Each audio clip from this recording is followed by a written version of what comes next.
This is the Citizen exclusive with your host, Mpoki Thomson. I'm at the International Labour Organization offices in Dar es Salaam.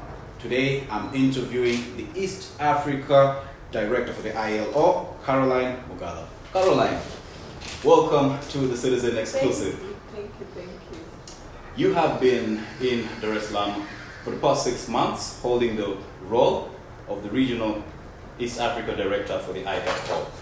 There are a lot of priorities that the ILO has set out in East Africa, in Tanzania. That is Tanzania, Uganda, Kenya, and Rwanda. Can you highlight to us, albeit briefly, some of the key priorities that have been achieved since you took over as the East Africa Director for the ILO? Thank you for having me today. I've been in and out of Tanzania for the last 6 months. In terms of the key achievements, I would say it's not really key achievements, but it's been work in progress. Okay. You know, some work that started last year, and we've made some headways and some new exciting things that have come on board. But one of the major achievements in the last 6 months has been around resource mobilization in terms of supporting the work that we do across the region. So we're pretty much busy in terms of writing proposals, in terms of signing agreements, and also in terms of just growing our portfolio in East Africa. As you know, ILO is majorly a technical UN agency. So we are not a funding organization, so we don't have a big funding portfolio, but it's really exciting to see that there are more resources that are coming in terms of financial resources, but also human resources. So the team is also growing up in terms of more people coming on board. This means bringing in technical capacity to be able to support partner states and social partners in carrying out the ILO mandate and supporting our countries. Okay, maybe if we are to get just a little bit into the nitty-gritty. We understand the general overview of ILO and what it does. However, can you specifically tell us how you are enabling, improving for example, the work environment for different laborers here in Tanzania? Can you just give us those specifics? So, if you forget everything that I say in this interview, I'd like you to leave with just one sentence. The core mandate of ILO is advancing social justice. Okay. And we advance social justice through decent work. What we call decent work agenda. And the decent work agenda has 4 pillars that we work around, whether we are supporting government, social partners. For us, social partners are the tripartite organization, which is government through the Ministry of Labour across the region, and then trade union organizations and employers organizations. So decent work focuses, as I said, in 4 pillars. One of the pillars is rights. And what do we do around rights? We do standard settings, and standard settings through conventions. So we come up with the conventions through the International Labour Conference, and then our role as a regional office or a country office is to ensure that partner states ratify those conventions. So we support through the process of, first of all, building awareness, understanding what are these conventions, and then the process of ratification, and also supporting countries in implementation, and also reporting. Because once you ratify, you have to report on what you're doing. The other pillar of decent work is employment.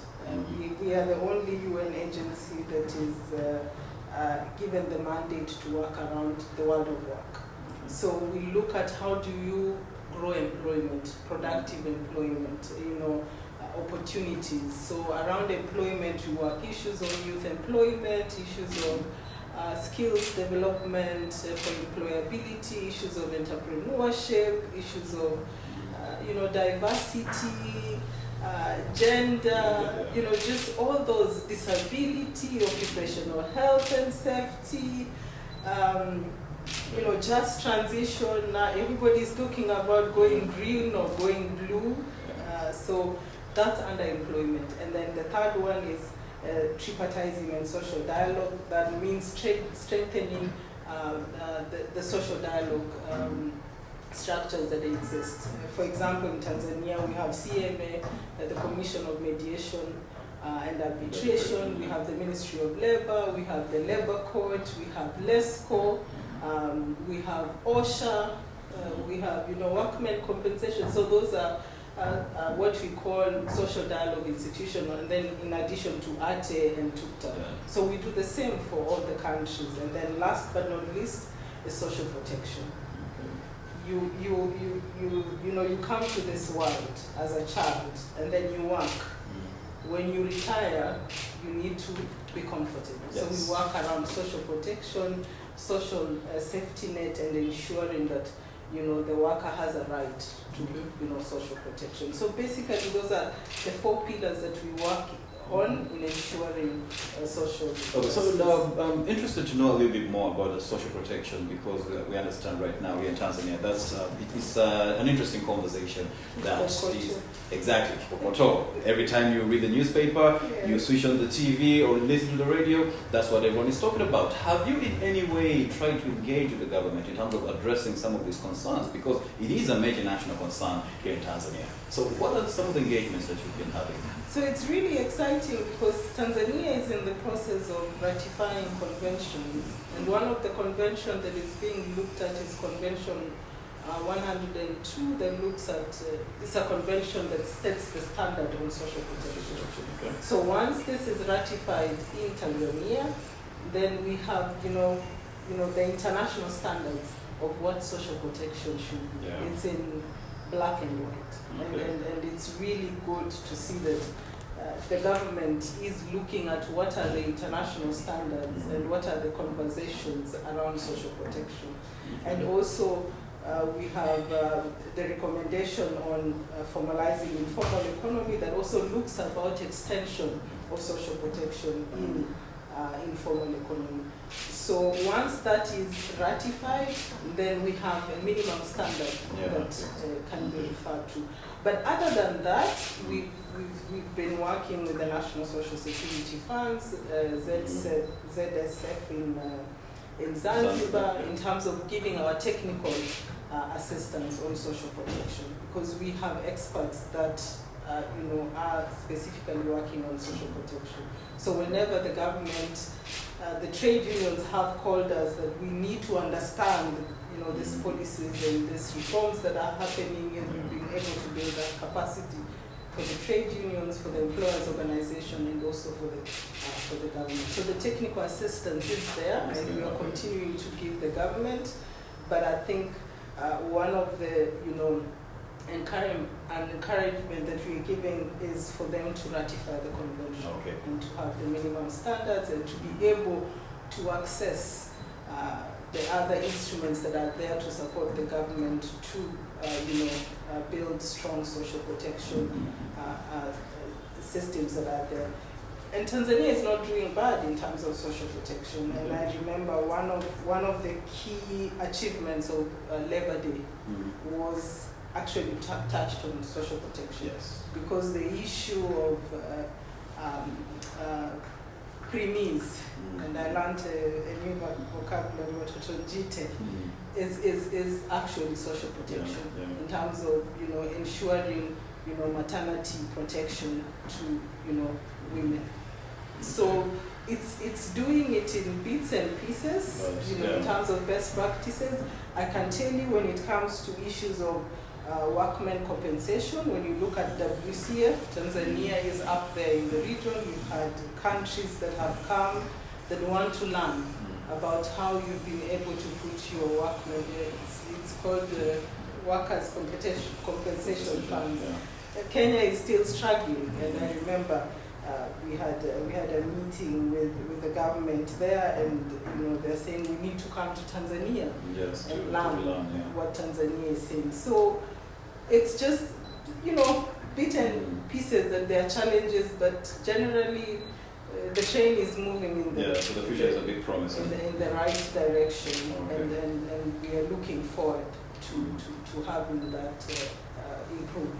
Okay. Now we have talked about conventions, ratification. So recently, I believe was it the 13th to the 14th of June? There was the International Labour Conference in Geneva. I want you to talk a little bit about some of the major takeaways and how they impact the East African region. What were the major discussions at the conference this year? So first of all, what makes the International Labour Convention a unique specialized UN agencies is we are a tripartite organization. So within the ILO decision-making structures, we have what we call the International Labour Conference that happened, those days. This is an event that brings together 187 partner countries, and they come as a tripartite delegation. So Tanzania is represented by the Ministry of Labour and other social dialogue agencies, together with ATE, TUCTA, and they go as a Tanzanian delegation. Because as ILO, if you are not, if the delegation does not consist of the 3 social partners, then it is considered as incomplete. Okay. So, and this happens every June. So the ILC does the standard setting. So it's not like ILO, we the secretariat, no. It's the members that sit and look at the challenges of the world of work and say, we need to set an instrument. Is it going to be a convention, or is it going to be a recommendation? So this year, 2 things are on the table. A standard setting committee on biological hazardous material. So we are discussing, because this is, a challenge around the world of work. And it's affecting many people. It might not affect you now, but in the future, you might be affected. So there is discussion around what kind of standard do we need out there. And then the other exciting discussion was around care economy. So care economy, we are looking at issues of domestic workers. We are looking at issues of supporting a working mother to be able to work as she takes care of her children. We are talking about the caregiving people. We're talking about nurses. We're talking about doctors.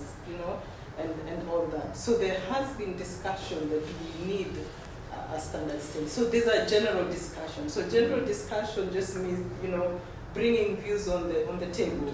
What does Tanzania think care economy is? Because fortunately, or care economy, just like digitalization, is being looked at, one of the sectors for the future of work. Okay. So those 2 committees. The other committee that is a standing committee is the committee on standard setting. So now, if Tanzania had ratified, let's say, the Convention on Social Protection, then there are issues that trade unions are raising in Tanzania, or employers, or even the government itself, then they can go to the Committee of Standards and say, you've ratified. Uganda was discussed in the Committee of Standards with regards to Convention 138 on minimum age for work. Okay. So that means child labor. I know people say in Tanzania there's a lot, but Uganda, the statistics are up there, because the figures are around 6.3 million children in child labor, and we are not including domestic. The ones in domestic work. Yeah. So if you bring in the ones in domestic work, you can imagine the numbers that are there. So this is normally referred to a double footnote case, because issues of child labor are very serious. True. So Uganda was discussed that you have ratified the Convention on Minimum Age, but you have too many children in child labor. What is the government doing? What are the trade unions doing? What are the employers doing? So it looks like we normally call it a parliament, where your country is put on the table and it's discussed. So that is a standing a committee that looks at different violation of convention around the world. So it's not only Uganda, there are other countries around the world that were discussed. There are normally very many cases. So there's a committee that goes through all the cases and then they decide, no, this one is the culprit that we need to discuss. But the other ones, they are normally, there's a report. So the countries send the report. So that's why it's important when you ratify a report. But also, one of the issues that was discussed was what you call the DG report. Just like a board of directors, there's a director's report to the members. So there's a director general report that was discussed, and the report focused on a new social contract. Okay. Like there's a lot that is happening in the world of work, but people on the ground are not feeling, and you can see what is happening in Kenya in terms of we experiencing economic growth, but whatever is coming to the pocket is not. So and that's why we are saying we are advancing social justice. Yeah, there has been development, it has been going on, but the standards of living now and what your grandfather lived before is not the same. So do we need to change? Do we need to look at the world of work? Looking at labor not as a commodity, but a very important pillar in production. So that's what the report also focused on. And then we had the launch of the inaugural Global Coalition on Social Justice that was launched by President Lula. His work around social justice, and we were privileged to have him launch it. And then plus, the other, it was around child labor. So there was an event on child labor because it happened, when people were in Geneva in terms of going back, because there has been a lot that has been rolled back. ILO has invested heavily in terms of child labor, but we're seeing a lot of rollbacks. I think the figures are now at around, 72 million. It has moved from 72 million to around 91 million in terms of the children that are in child labor. Wow. So it's not just a problem in Tanzania, but it's a global. It's an African problem. It's a global problem, and I think we need to look at what are the push factors. Yes. What is pushing children into child labor? It all goes back to the economic empowerment of families now.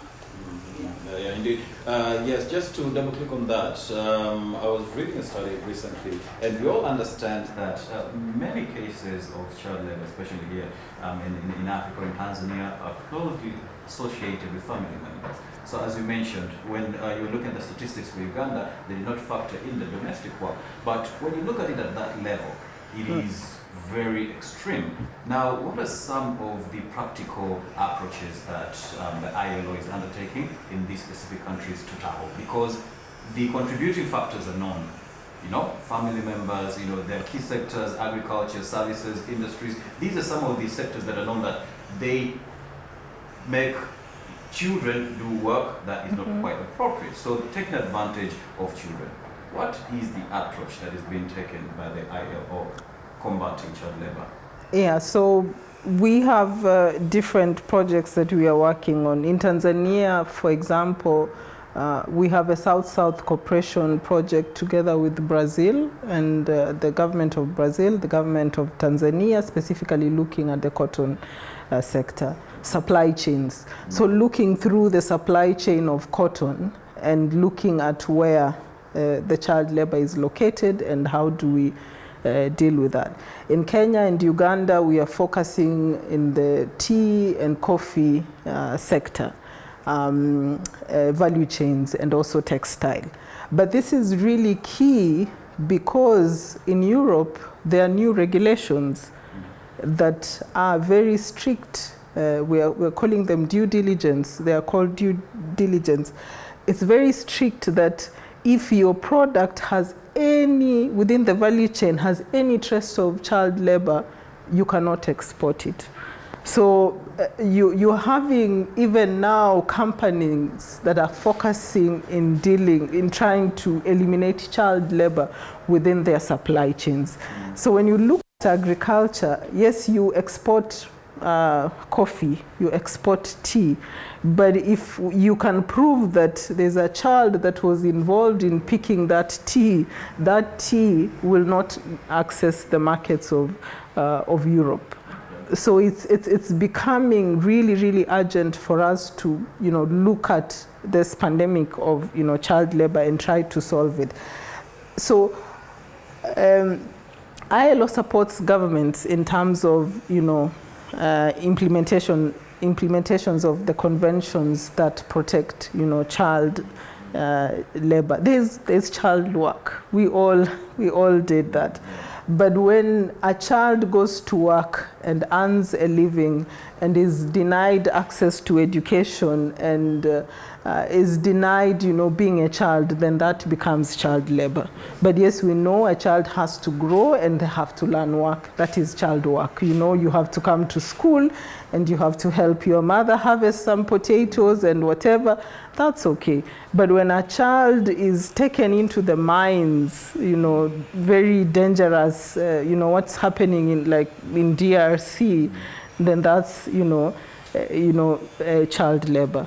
So ILO helps, partner states in terms of policy formulation, in terms of child labor committees, in terms of working with community-based organization, in terms of reintegration of the children that have been pulled out of child labor so that they don't go back. So this is supporting the families through, in Uganda, we are doing, entrepreneurship, skills development. So the aspect of social protection also comes to play.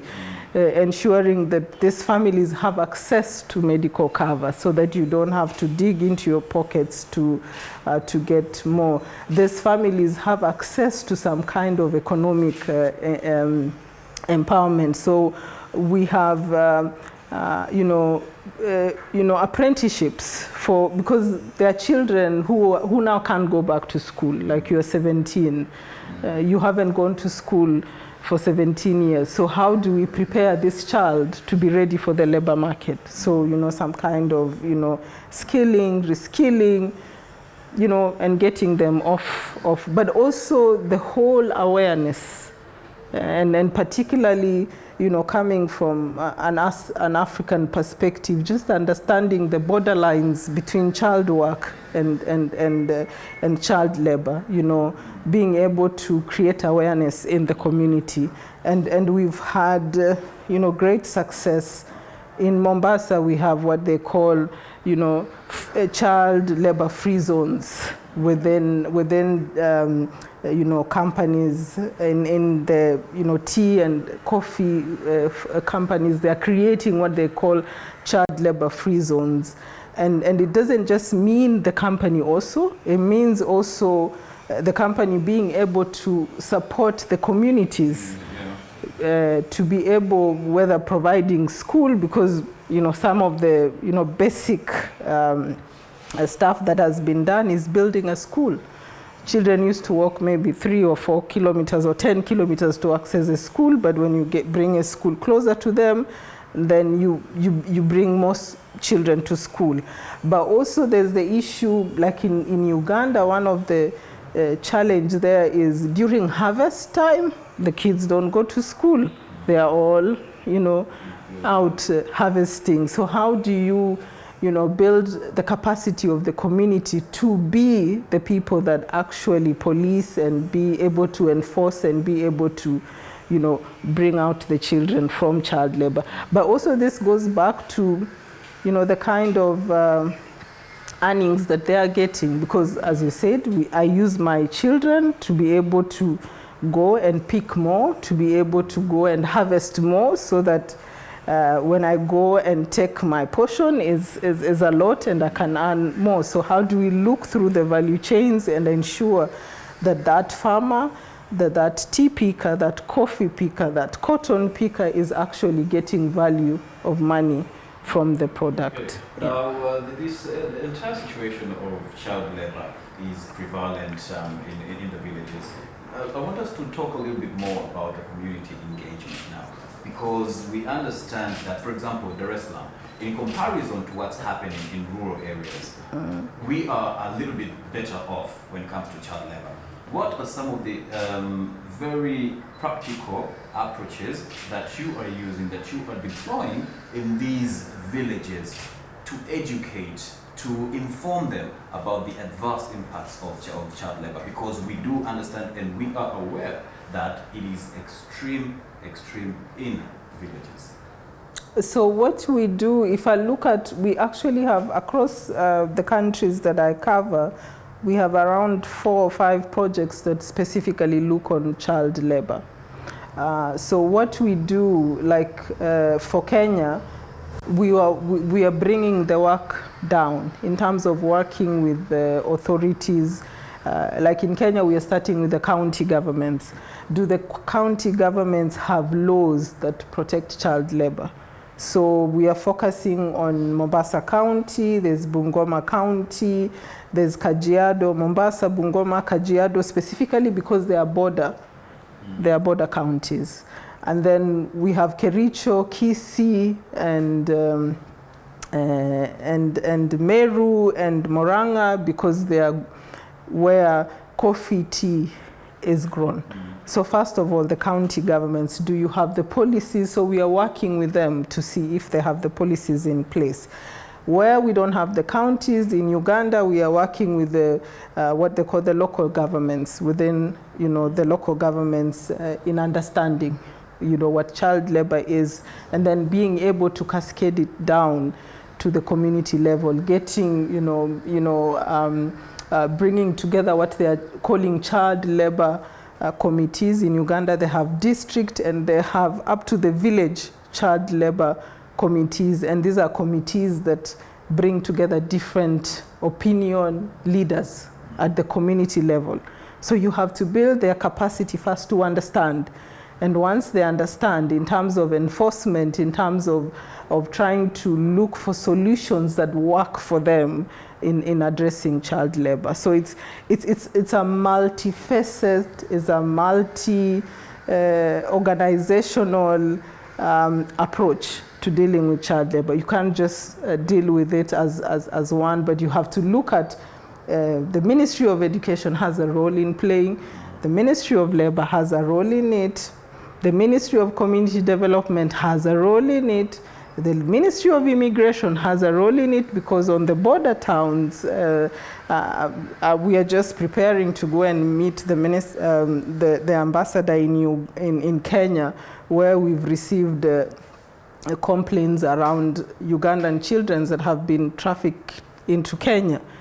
So immigration then comes to play, because now when you go and save these kids from child labor and then you realize they are not from this country, then what happens? And Home Affairs or immigration has to be involved. So there are national child labor committees that are there. Tanzania has one that brings together different agencies, different ministries, and different organizations, civil society. And then the most important ones are also at community level, because that's where it happens. I know there are challenges with ministries of labor in terms of enforcement, because, as you said, it happens in the village and in the informal economy, where it's very hard for you to enforce the labor regulation. But when you go to look at companies, tea estates, sugar estates that are actually formal, you actually don't get child labor there. You will not get child labor in what's this tea sugar company in Moshi. You will not get child labor there. But then we did a story on the tobacco farming. Now, issue to do with child labor is quite common in such settings. And then when it comes to complicity, we know that some of the local village leaders, some people within the company are complicit in enabling this situation to persist. You've talked about the enforceability. What is your view on accountability? Some of these companies, some of them are quite known. If we're to be frank, we're not going to name any names, but what is your view of accountability now for some of these known companies or some of these common sectors that are known to exploit children? As I said, it's issues of child labor. We are trying from both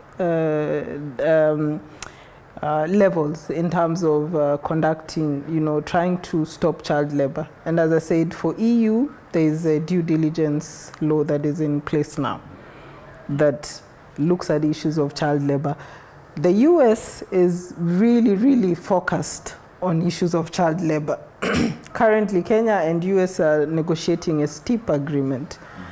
And child labor is one of the issues that is also being discussed, that we will not allow products that come into our country and they have traces of child labor.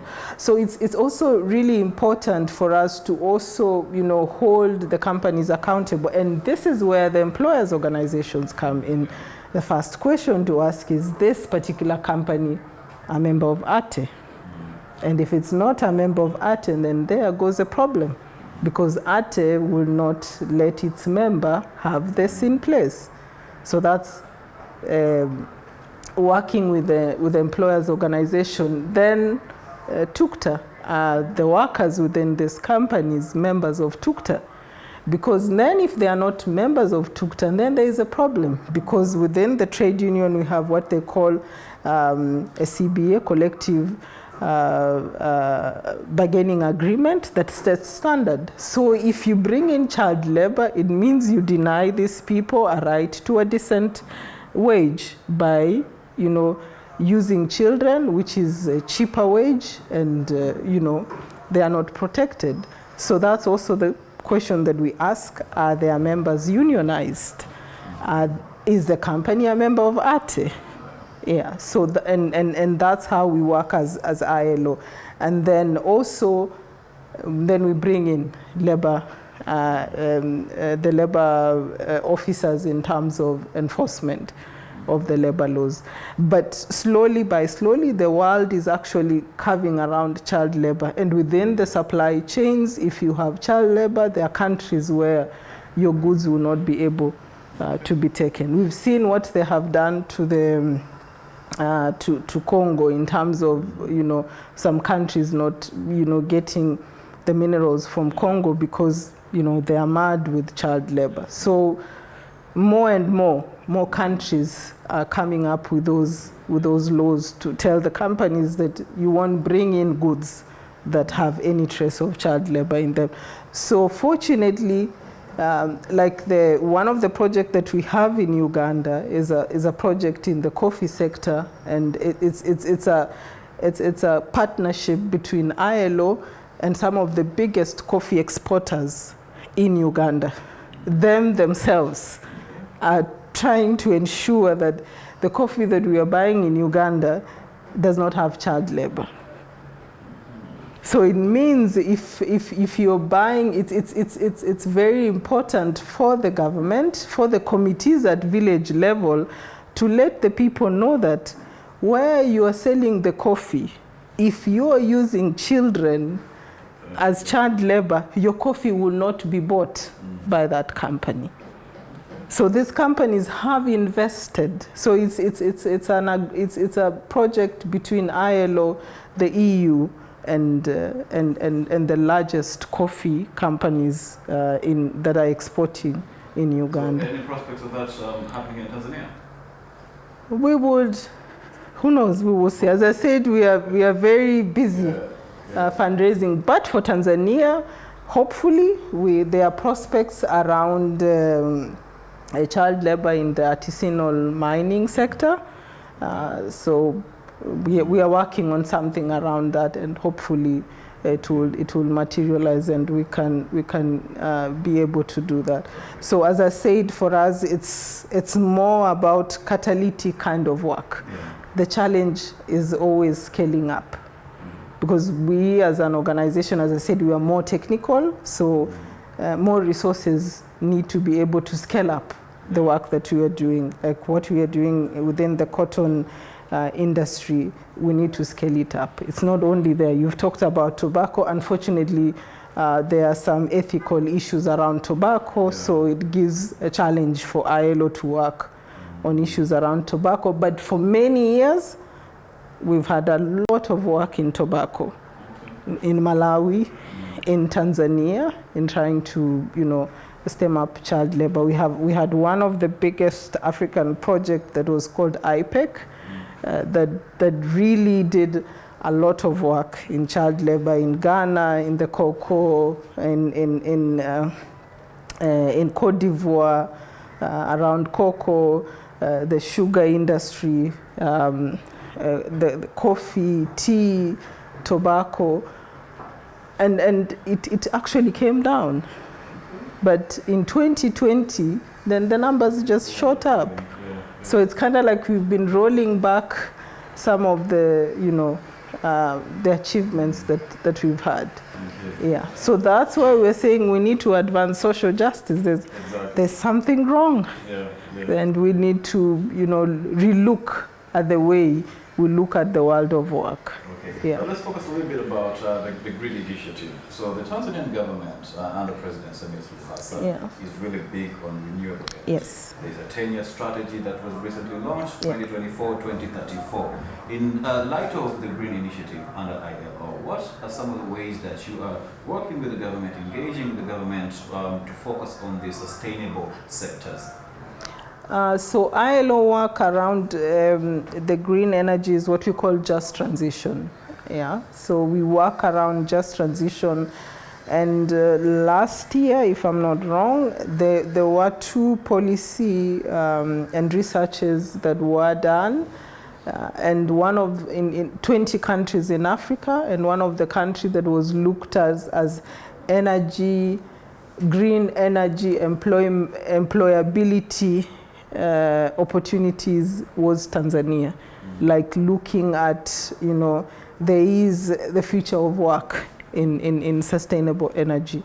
And then also in terms of a hotspot, particularly looking at blue economy, Zanzibar was actually mentioned as one of the 5 hotspots in blue economy. So in Africa, and particularly our region, ILO hasn't done so much in terms of just transition. We are more at policy level in terms of trying to see what is our entry point. In Kenya, we are working together with geothermal power. We are working together with the company Eni in terms of biofuels, the geothermal in terms of looking at private public development partnership between the geothermal companies and ILO and the community in terms of seeing how they can also benefit from the renewable energy infrastructure that is being built. We're also working there on a biofuel project together with Eni is the former AGIP, in Kenya. But for Tanzania, there's a lot of potential. So we are trying to see how do we unlock the potentials that are there as a country. But we are already, in terms of some of the projects that are working on entrepreneurship, one of it is in Kigoma, the other one is in Zanzibar, we have a tool that we call greening your enterprise. So those are tools that are available that we are trying to, put, to be able to make them part of our entrepreneurship projects. Like how do you make your business green? So that we are already piloting that in Tanzania. But also last week we just signed an agreement with Tarura, and we are looking at employment-intensive infrastructure, where there's also the aspect of green that we'll be looking at, because you're looking at community, what they are calling community-based road maintenance groups. And one of the issues that we'll be looking at is how do we do it in a more sustainable way, like giving the community the mandate to be able to maintain their roads. And I'm really excited. I'm just looking at, you know, how this would pan out in the next 2 years. It's a World Bank funded project, and ILO has been asked to support Tarura on the community-based road maintenance group. Yeah. I want to talk now a little bit about youth and unemployment. We understand what has been happening in Kenya. It has been driven specifically by youth who are unable to sustain a good living, and that has a lot to do with employment. Lack of employment for the young generation is very extreme in East Africa, in Tanzania, Kenya, Uganda, Rwanda, and other African countries. What are some of the approaches that ILO is undertaking in collaboration with different governments to address not only improving work conditions for the young generation, but also trimming the unemployment gap for the youth, in order for them not to become extremely exasperated, extremely feeling that they are being put out of sustainable living? Yeah, so I think 2 months ago, I think in May or end of April, we had what you called the Global Skills Fair. And one of the countries that was showcased was actually Tanzania, in terms of the achievements that Tanzania has done around what they call skills for employability. As I said, the challenge is in scaling up. How do we accelerate whatever is being done? And when I remember when I went to the field, you know, to just talk with some of the, so this is a project that looks at skills, apprenticeship, and employment. So this project works together with the Hotel Association of Tanzania, with different hotels, and in Zanzibar it works with the Zanzibar universities, SUZA. Yeah. And then we also work together with the College of Accountancy in Arusha. And for College of Accountancy in Arusha is we have developed a curriculum on entrepreneurship for employability with them. And we supported them, and now it's been taken over by the college. So this is preparing the youth for the job market. What we do in Zanzibar, it's a program that looks at the needs of a young person. What do you want to do? And then training you for that skill. And then we have 2 pathways. Either you go the entrepreneurship way or you go the employment way. If it's the entrepreneurship way, we have different tools that we work with you. We have what you call start and build your business. And then we go through with you in terms of what does it entail to be an entrepreneur. So it has both the kind of academic side, the practical side, the finance empowerment side, and being able to, provide, show you how to get access to resources that are there. For some fundings in Uganda, I think even in Tanzania too, and Kenya and Rwanda, there's some kind of seed money that is there to be able to help you start with this entrepreneurship. In Zanzibar, we've worked very well within the tourism sector. Looking at where are the Zanzibari or Tanzanian youth within the tourism sector. There are kind of on the lowest side of the employment, not many in management. So where are the gaps in terms of the skills that are required to bridge that gap? And then they go to school. So there are times there are hours they're in school, and there are hours that they are attached to, 5-star hotel, not just any star hotel, 5-star hotels, for them to understand how it works. And some of the hotels have been able to absorb some of those students and apprenticeship. Some of them have gone out of the tourism industry to seek employment other places. So we are doing a lot of skills, entrepreneurship, apprenticeship processes, particularly focusing on youth employment. What is the challenge there? Is it a new skill? Is it reskilling, or is it upskilling? And then how do we support you in terms of access to entrepreneurship? And then how do we support you in terms of entrepreneurship or in terms of employment? But as I said, we need to accelerate. And for us to be able to accelerate, the UN has what they call, the Secretary General launched what they call the UN Global Accelerator on Jobs and Social Protection for Just Transition. And his vision is to create around 400 million jobs before the end of the SDGs. And it will be, and we are working with the countries that I represent to have them be Pathfinder countries. Rwanda is already a Pathfinder on that. So it means looking at resources to ensure that a Pathfinder country accelerates on jobs and social protection.